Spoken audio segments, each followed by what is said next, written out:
है न्यूज 18 के अमृत रत्न कार्यक्रम में पहुंचे उत्तराखंड के मुख्यमंत्री पुष्कर सिंह धामी, जहां सीएम धामी ने कहा कि उत्तराखंड में समान नागरिक संहिता लागू करेंगे। इसके साथ ही सीएम धामी ने कहा पीएम मोदी के नेतृत्व में देवभूमि का नव निर्माण हो रहा है।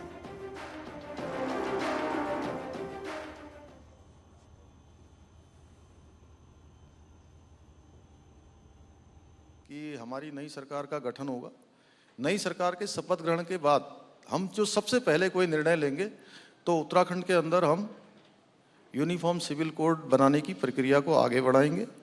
और हमने चूंकि उत्तराखंड की देवतुल्य जनता ने हमें मैंडेट दिया, अपना समर्थन दिया, आशीर्वाद दिया और हम उस दिशा में आगे बढ़ गए हैं। और जस्टिस रंजना प्रकाश देसाई जी के अध्यक्षता में 5 सदस्यीय कमेटी ने अपना काम करना शुरू कर दिया है। 2 बैठकें उसकी हो गई हैं।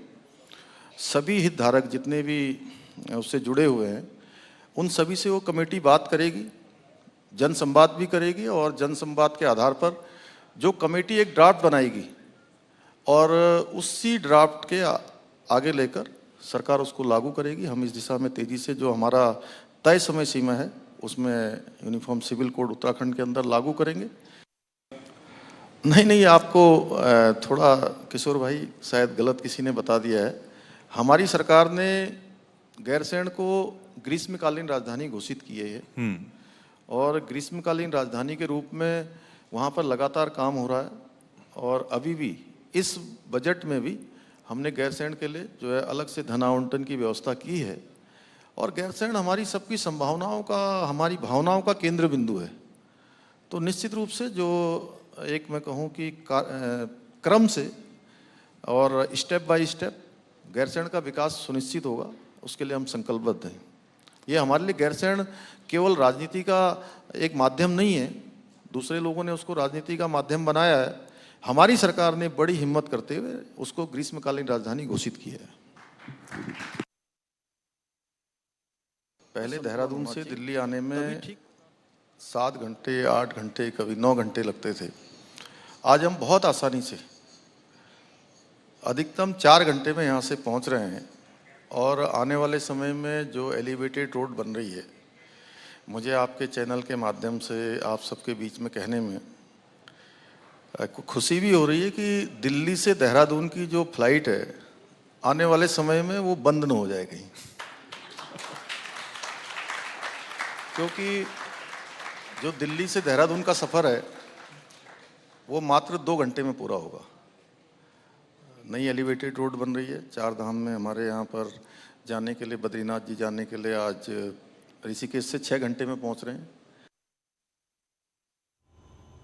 तो उत्तराखंड में यूनिफॉर्म सिविल कोड लागू करने को लेकर आज कमेटी की तीसरी बार बैठक जारी है। इससे पहले कमेटी की अध्यक्षा रंजना प्रकाश देसाई के नेतृत्व में 2 बार बैठक हो चुकी है। बैठक में सभी सदस्यों से बातचीत कर आगे तमाम पार्टी और धार्मिक लोगों से भी बातचीत की योजना बनाई जाएगी। दिल्ली में उत्तराखंड सदन में ये बैठक चल रही है, जिसमें इन विषयों पर चर्चा की जा रही है। तो आपको बता दें कि उत्तराखंड में जैसे ही धामी सरकार का कार्यकाल दूसरा शुरू हुआ, उसी समय से यूनिफॉर्म सिविल कोड को लेकर, वहां पर लागू करने को लेकर चर्चा तेज हो गई और लगातार सरकार एक्टिव मोड में दिखी और इसके लिए एक कमेटी का भी गठन किया गया। अब इस कमेटी की भी बैक टू बैक बैठकें हो रही हैं। आपको बता दें आज तीसरे दौर की बैठक चल रही है। उत्तराखंड सदन में ही ये बैठक हो रही है और यूसीसी लागू करने को लेकर ये बैठक जारी है, जिसमें इस विषय पर चर्चा की जा रही है। रंजना प्रकाश देसाई कमेटी की अध्यक्ष हैं और वही इस बैठक की भी अध्यक्षता कर रही हैं और इसमें चर्चा जारी है। तो उत्तराखंड सदन में ये बैठक चल रही है। पहले भी दिल्ली में ही ये बैठक हुई थी।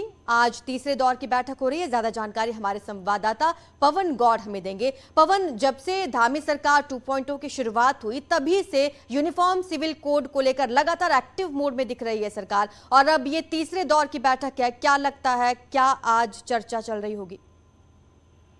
देखिए, जब विधानसभा चुनाव चल रहे थे उत्तराखंड के, तभी से बीजेपी ने घोषणा की थी यूनिफॉर्म सिविल कोड प्रदेश में लागू करने के लिए।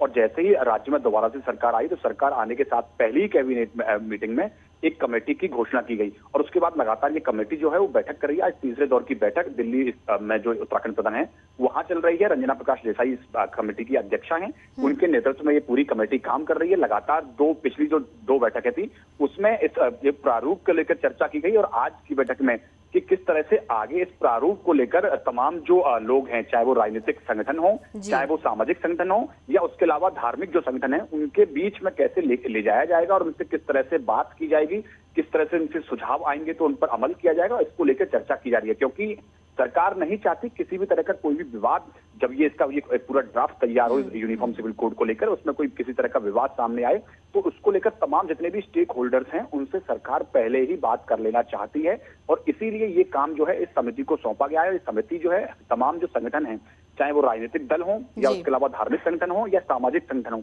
उन सबसे पहले ही बात कर लेना चाहती है। उनके जो सुझाव हैं उनको अपने पास इस ड्राफ्ट के अंदर शामिल कर लेना चाहती है। और ये कमेटी भी एक्टिव है, इसीलिए बैक टू बैक बैठकें हो रही हैं। बहुत बहुत शुक्रिया आपका इस तमाम जानकारी के लिए।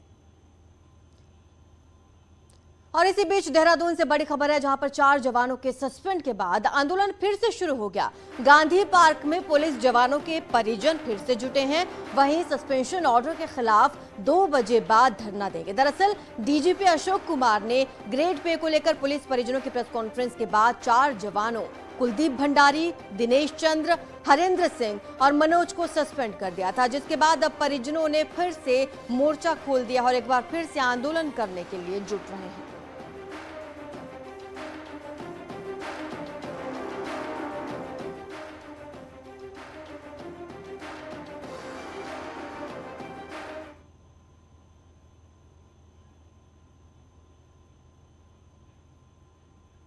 तो मैं कह रहा हूँ अपराधी हैं। हाँ।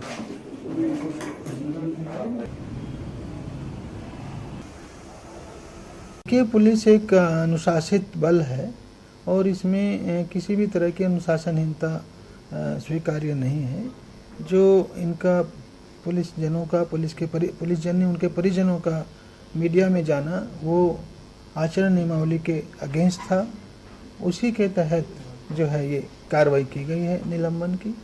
मैं उनसे फिर से अपील करता हूं कि पुलिस जन और उनके परिजन संयम बना कर रखें। उधर उत्तराखंड में एक बार फिर से कोरोना डराने लगा है। दरअसल सोमवार को प्रदेश में 275 नए केसेस आए हैं और एक मरीज की मौत हो गई है, जबकि प्रदेश में 1676 एक्टिव केसेस हैं। 2340 कोरोना के मरीज रिकवर हुए हैं। आपको बता दें, सबसे ज्यादा केसेस कल आए 108 नए केसेस देहरादून में सामने आए हैं। इसको लेकर अब चिंता थोड़ी सी बढ़ गई है स्वास्थ्य विभाग की। एक मरीज की पिछले 24 घंटे में मौत हुई है। हालांकि 2340 मरीज रिकवर भी हुए हैं, लेकिन सबसे ज्यादा केसेस देहरादून में देखने को मिले। 108 केसेस अकेले राजधानी में सामने आए। देखिए, कोविड के जो पहली डोज है वो हमारे राज्य में 100% हो गई है। दूसरी डोज भी लगभग 100% हो गई है। अब बूस्टर डोज आजकल बहुत तेज़ी से लगाने का अभियान चल रहा है। किसी जिले में 50% हो गया, कहीं मिनिमम अभी 35% हरिद्वार जिले में थी। और चलिए बात कर लेते हैं बारिश के अलर्ट की और मौसम की। तो मौसम विभाग ने आज के लिए अलर्ट जारी कर रखा है। राज्य के कई जिलों में तेज बारिश का अलर्ट है। आज पूरे प्रदेश में बारिश के लिए येलो अलर्ट जारी किया है। मौसम विभाग का कहना है कि 3 अगस्त के बाद मौसम साफ रहेगा, लेकिन आज सभी को अपने ही घरों में सावधान रहने की अपील की गई है, क्योंकि बारिश तेज हो रही है और आज येलो अलर्ट कई जिलों में जारी किया गया है।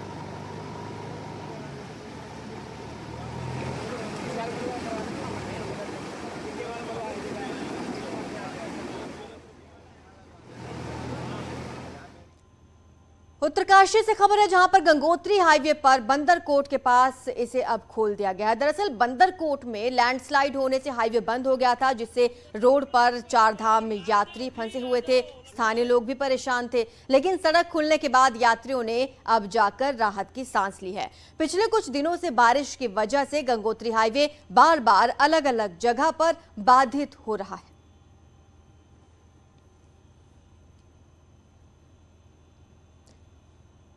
और चमोली से खबर है, जहां पर भारत चीन सीमा को जोड़ने वाली नीति रोड दरअसल खोल दिया गया है। इसे काली मंदिर के पास ये रोड बंद हो गया था। यहाँ चट्टान टूटकर सड़क पर आ गिरी थी, जिसे बीआरओ ने कड़ी मशक्कत के बाद खोला। सड़क खुलने से नीति गांव के लोगों को अब राहत मिली है, क्योंकि उन्हें आने जाने में खासी परेशानी हो रही थी।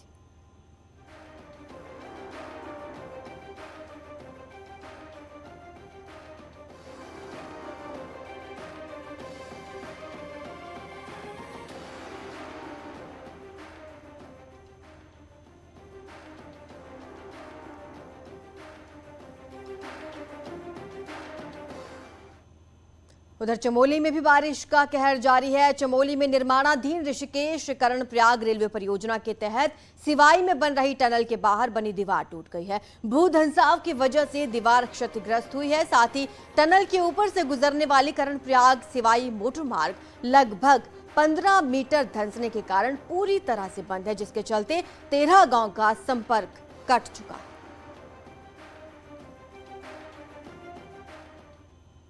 खबर चमोली से ही है, जहां पर नारायण बगड़ क्षेत्र के दुर्गम गांव झिंझौनी से आदर्श प्राथमिक विद्यालय भवन की सुरक्षा दीवार लगातार हो रही बारिश के कारण ध्वस्त हो गई, जिससे विद्यालय और आंगनबाड़ी भवन को खतरा बन गया है। चमोली में बीते दिनों से लगातार मूसलाधार बारिश हो रही है, जिससे कई ग्रामीण इलाकों में भूस्खलन हो रहा है। और यहाँ पर जो ये लगातार बारिश के कारण दीवार गिरी, ये यहीं की दीवार नहीं गिरी, कहीं जगह पर क्षतिग्रस्त हुए, कहीं मकानों के पीछे गिरा, कहीं मकानों के आगे गिरा। और चलिए खबरों में आगे बढ़ते हैं। उत्तरकाशी से खबर, जहां पर यमुनोत्री धाम की यात्रा पिछले 3 दिनों से बंद है, जिस कारण यमुनोत्री धाम जाने वाले यात्रियों के लिए प्रशासन ने यात्रा बंद की है। दरअसल यमुनोत्री धाम का पैदल मार्ग बनेली गाड़ के पास क्षतिग्रस्त हो जाने के तीसरे दिन भी सुचारू नहीं हो पाया। जिले में हो रही बारिश के कारण काम लगातार प्रभावित हो रहा है, जिसके चलते इस मार्ग को अभी तक सुचारू नहीं किया जा सका।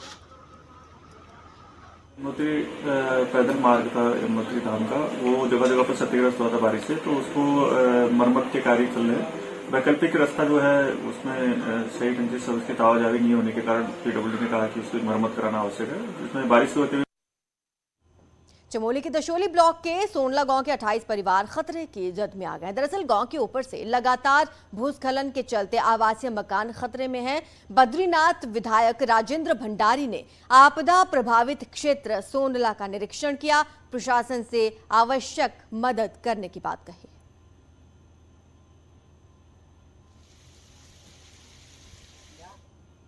तो उधर टिहरी में लगातार हो रही बारिश से 9 ग्रामीण सड़कें और एक स्टेट हाईवे बंद हो गया है। डीएम ने सभी सड़कों को जल्द खोलने और दूरस्थ क्षेत्रों में राशन और स्वास्थ्य सुविधाओं को पहुंचाने के लिए अधिकारियों को निर्देश दिए हैं। वहीं घनसाली के बूढ़ा केदार और पिंसवाड़ रोड को भी खोलने का प्रयास किया जा रहा है, लेकिन लगातार हो रही बारिश के चलते मलबा हटाने और पुश्ता लगाने में काफी दिक्कतें आ रही हैं। आज तक की डेट में एक स्टेट हाईवे और 9 रूरल रोड सभी ब्लॉक हैं, जिसमें आपने जो स्थल बताया वहाँ पर पूरी रोड वॉश आउट होने के कारण संबंधित विभाग द्वारा 10 से 15 दिन का समय मांगा गया है, क्योंकि उसमें नीचे बेस नहीं मिल पा रहा है। तो उधर कोटद्वार श्रीनगर रूट को जल्द ही ऑल वेदर रोड की तर्ज पर बनाया जाएगा। 140 किलोमीटर के इस रूट का चौड़ीकरण किया जाना है, जिसके लिए भूमि अधिग्रहण की प्रक्रिया जारी है। वहीं बारिश के दौरान पहाड़ों में भूस्खलन और सड़क ढहने की समस्या से निजात दिलाने के लिए रोड को ऑल वेदर रोड की तर्ज पर बनाया जाएगा। इसमें कोटद्वार से लेकर श्रीनगर तक का जो नेशनल हाईवे है, इसका वाइडनिंग का प्रस्ताव जो है शासन से स्वीकृत हुआ है, और स्वीकृति के पश्चात इसमें भूमि अधिग्रहण की कार्रवाई वर्तमान में गतिमान है। खबर बागेश्वर से, जहां के रखौली जूनियर हाई स्कूल की छात्रा को रात भर ऑब्जर्वेशन में रखने के बाद डॉक्टर्स को कुछ विशेष जानकारी नहीं मिली। जिला अस्पताल में इलाज कर रहे डॉक्टर ने छात्रा को नॉर्मल बताया। इधर स्कूल में 54 में से 44 बच्चे प्रेजेंट रहे हैं। स्कूल में आज हालांकि शांति रही। बुधवार को टीचर पेरेंट्स मीटिंग के बाद ही स्कूल में पूजा का कार्यक्रम तय होगा। आपको बता दें, पिछले 1 हफ्ते से रखौली जूनियर हाई स्कूल की कुछ छात्र छात्राएं चीखने चिल्लाने की अजीब हरकतें कर रही थी और चीखने चिल्लाने के बाद बेहोश हो रही थी। ना स्कूल के शिक्षकों को और ना ही डॉक्टर्स को इन बच्चों के व्यवहार व्यवहार के बारे में पता चल पा रहा है। सोमवार को फिर एक छात्रा को स्कूल में समस्या हुई, जिसके बाद उसे अस्पताल ले जाया गया और उसे 24 घंटे ऑब्जर्वेशन में रखा गया, लेकिन डॉक्टर्स को अभी तक कुछ भी पता नहीं चल पाया। थोड़ा सा दिक्कत हुई थी तो उसके लिए हॉस्पिटल ले आए थे उसको एडमिट करने के लिए। तो जो हमने उसको जांच करके देखा गया है तो जांच में ऐसी कोई परेशानी बच्ची को नहीं निकली है कि मतलब मेडिसिन से रिलेटेड या दवाइयाँ या ऐसी कोई ज़रूरत उसको नहीं है। और इसी बीच देहरादून से बड़ी खबर, कॉर्बेट में अवैध निर्माण जंगल कटान के मामले में विजिलेंस की जांच पूरी हो गई है और शासन को रिपोर्ट भेज दी गई है। विजिलेंस ने शासन से रिपोर्ट दर्ज करने की अनुमति मांगी है। विजिलेंस रिपोर्ट में आईएफएस किशन चंद का नाम शामिल है। सूत्रों के मुताबिक 2 अन्य आईएफएस पर भी तलवार लटकनी तय है। विजिलेंस जांच में अनियमितताओं की पुष्टि हुई है। विजिलेंस जांच में यह पता चला है कि अनियमितताएं पाई गई हैं और इसमें कुछ नाम शामिल है। देखिए, इसमें यह है कि हम लोगों ने अपनी जो ओपन इंक्वायरी थी उसकी रिपोर्ट सबमिट कर दी है। जैसे ही शासन से उस पर दिशा निर्देश आता है उस हिसाब से हम लोग उस पर मुकदमा दर्ज करेंगे, जिसमें कि और मुकदमा दर्ज करने के उपरांत जो भी उसमें वैधानिक कार्रवाई होती है वो की जाएगी। नैनीताल से खबर है, जहां पर मानसून में ठेकेदारों ने प्रशासन की चिंता बढ़ा दी है। सरकार के 5 गुना रॉयल्टी को कई गुना बढ़ाने और पिछला भुगतान ना करने पर ठेकेदारों ने आपदा से अपनी जेसीबी मशीनें वापस लौटाने का फैसला लिया है। ठेकेदारों ने आगाह किया है कि अगर मांगे पूरी नहीं हुई तो कोई भी टेंडर नहीं लेंगे और न ही आपदा में जेसीबी मशीनों को भेजेंगे। मांगे नहीं मानी जाती तो ठेकेदार संगठन द्वारा ये सरकार को अल्टीमेटम है कि आपदा में जो मशीनें लगाई गई हैं, जो सड़क खोलने के लिए मशीनें लगाई गई हैं, उनको भी हटा दिया जाएगा। उधर नैनीताल से खबर है, जहां पर न्यूज़ 18 की खबर का बड़ा असर हुआ है। हमने खबर दिखाई थी कि पहाड़ में किस तरह से बाहरी लोग अवैध होम स्टे खोलकर सरकार को राजस्व का चूना लगा रहे हैं। अब इस खबर का कमिश्नर कुमाऊं ने संज्ञान लिया। अवैध होटल्स, होम स्टे पर कार्रवाई के आदेश दे दिए गए हैं। तो यही है कि हमारा जो है घर है, घरों में होम स्टे हो और दूर दराज में पर्यटक जाएं, उस स्पिरिट का पालन होना चाहिए। यदि कहीं पे इसका मिसयूज हो रहा है तो मैं इन सबको अभी चिन्हित करा रहा हूं और उनको नोटिस भेज। रुक रहे हैं छोटे से ब्रेक के लिए, जल्द हाजिर होंगे।